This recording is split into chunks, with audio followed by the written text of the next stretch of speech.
Hello tarot lovers, right, we're here for a card of the day this Saturday weekend. I hope you're having a fantastic weekend if it's already started. So I picked a card today for the day and we're going to take a look at the Hierophant card reverse. Now,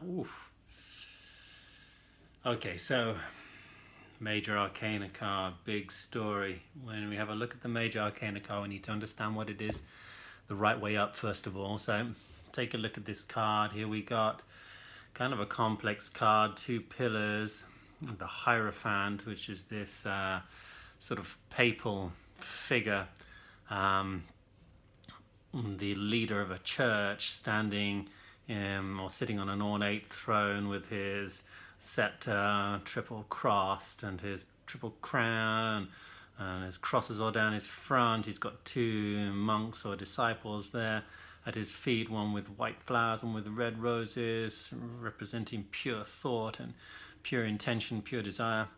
And so we have this card, which is kind of like a very, seems quite religious in nature. It took me a long time to really like this card. It took me years maybe to kind of really relate to this card and see it and feel it like a good card, like a positive card. Because it was always I had this energy inside of me of not really loving religion, and this kind of smelt like religion and Christianity and things like this, and I didn't really like it, and I found it hard to relate. Let's just talk about what this card really means. So this card is the Hierophant is like the male counterpart to the High Priestess. So he is this male energy connected to the divine. He is the guidance. He is the traditional spiritual practice and our traditional spiritual practice. He represents the more active male quality who's sharing, guiding, giving guidance and giving and sharing his wisdom there. In this card there is, not just the sharing of the wisdom, but the receiving of the wisdom too. So there's the dual nature of being a guide to ourselves and also being able to receive mentorship from other people, understanding, learning, and the willingness to maybe serve in the eye of a higher or divine will. So this card denotes this connection to what is the higher will, connection to our intuition, connection to that which can be seen as our higher, more spiritual guidance in our lives. It's kind of a positive card on many fronts. I took it out today upside down. So this reverse meaning of this tarot card has slightly different ways to look at it and see which one that you relate to as far as your personal life in this moment.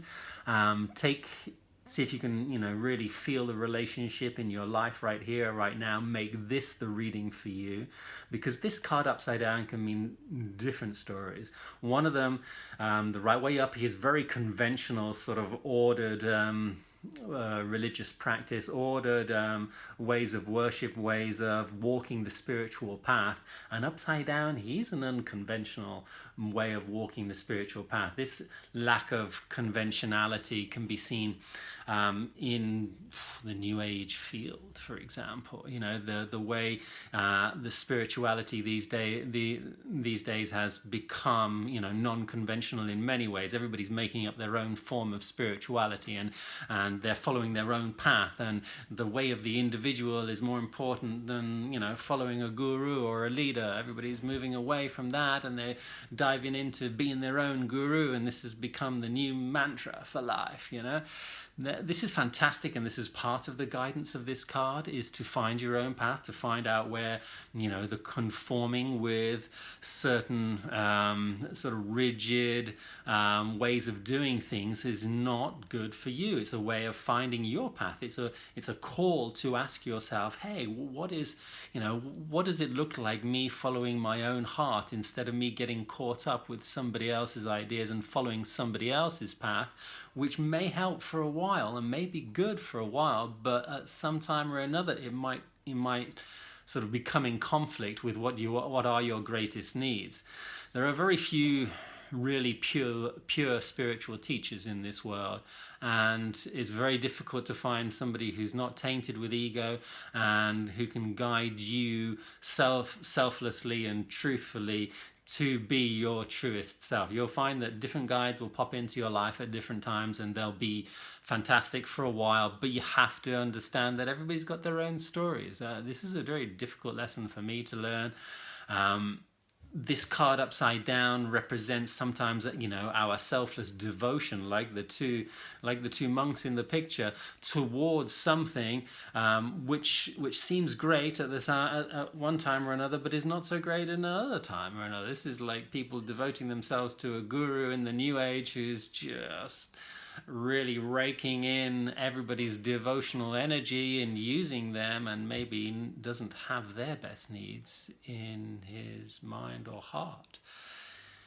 This card can, for that reason, signify a little bit of spiritual bypassing. Now, spiritual bypassing is where you are holding, there's many different forms that it comes out in, but in general it's where you're holding a spiritual idea or a spiritual belief so strongly that it means you can forget about doing more dirty, mundane, shadow, ugly, dodgy, confronting your own emotions, your own actions, your own fears, your own shame, guilt, and all of these stories.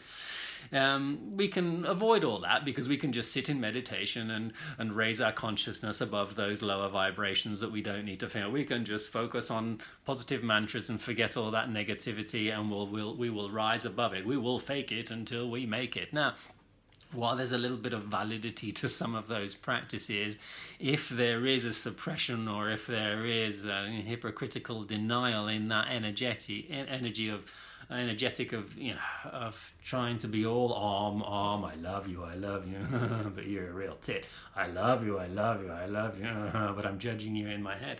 If there is a little bit of this going on, then this is a call for authenticity.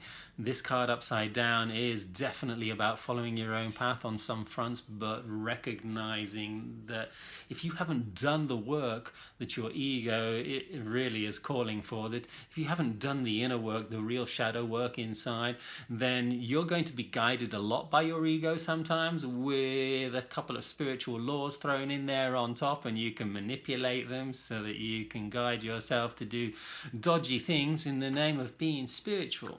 So there's a lot of that going on in the world. I'm sure a lot of my friends over in Guatemala will know exactly what I'm talking about. And sometimes we can justify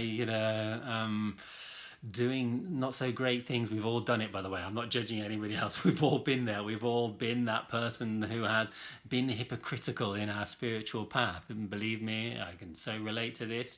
So I'm not here judging anybody else, but we do need to confront ourselves. We do need to have a look at ourselves inside. We do need to be aware that there is something going on here. It's more important to face up to your traumas, your psychological work that you need to do. It's more important there to not rebel against religion or rebel against a faith in God that we seem to have lost somewhere down the line. It's not about that. It's about finding self-trust again. It's not about choosing to meditate when things feel all uncomfortable. I've done that too a bunch of times, and it doesn't always work. It's about really sitting with the discomfort in life. This could be the alternative religion that we're all looking for, the alternative path to spirituality. Maybe digging out a little bit of our darker nature and doing a little bit of honest shadow work. Shadow work is the work with what triggers you and what hurts you and what what has become a negative conditioning from your past that stays in the shadow of your consciousness, in the unconscious level of your being, and just manifests in all sorts of discomfort and emotional ups and downs in our lives that we don't seem to be in control of, because it's the subconscious and we haven't really faced it properly. We haven't really looked into the shadows, in the darkness behind the light of what we are normally aware of and what we normally are willing to own up to and to call ourselves. So this card upside down is kind of a positive card. I think it's I think it's a call to be honest again, but I'm continuously calling ourselves to be honest, because that's the best message for me. Try and be as honest as possible, because I know that we all have tendencies to be dishonest with ourselves. Me too. This is a call it's a call to practice, but it's not a call to practice something that may be in the traditional sense seen as a spiritual path, but maybe the willingness to get a little bit dirty and own up to your stories. I mean, there's a few things that come to mind. I remember, hearing people justify stealing, for example. Oh, but you have so much. If I take a little bit, it's okay. If I steal, I've had friends take things from my garden, for example, in this, And I might well have done this in my past too, karma coming back to you. When I caught them stealing something from my garden, I go, yeah, but you got so much. Yeah, I got so much because I worked really hard to get so much. And if you take it, then I won't have so much. If everybody did that, then it wouldn't. But yeah, but all peace and love, you can't really own the earth. The earth belongs to everybody. Yeah, right. Okay, these are all spiritual truths, if you like, that can be used to bypass real feelings that we have that we use in order to justify what we honestly know, what we sincerely know is morally incorrect or not so in tune with the moral compass that we really do feel in our lives. And so the Hierophant, I've learned to love the Hierophant, even though this is my inner conditioning to not like organized religion, for example, but I've learned to love what this card means. I learned ages ago to love the idea of God, and not in a Christian sense, but in a sense of this one universal love, energetic, that's inside of all things and inside of us and flows through all of life. I like that definition, and so I'm not afraid of using certain terms here as well that at one time in my life I definitely would have been. And so this is like embracing the need to maybe study something alternative, the need to dive into maybe a slightly different way. You can still look for help here. There's still this relationship between a teacher and a student coming on, being represented by this card, even when it's upside down.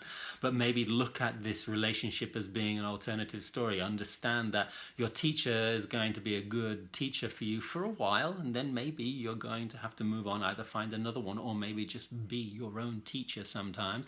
But then understand that when you are your own teacher, you have to still work with your ego stories, otherwise you'll be teaching yourself from a level of unconscious negativity, which might not always be the best thing. Anyway, that's a little bit about the Hierophant reversed. I hope you enjoy it. Hope you like this reading. If you did, comment below. I'm going to add a little video here that talks a little bit about shadow work, because I think this can be a great addition and a great practice to understanding what the Hierophant reversed may well mean in your life. I wish you all a fantastic day, and I'll see you tomorrow.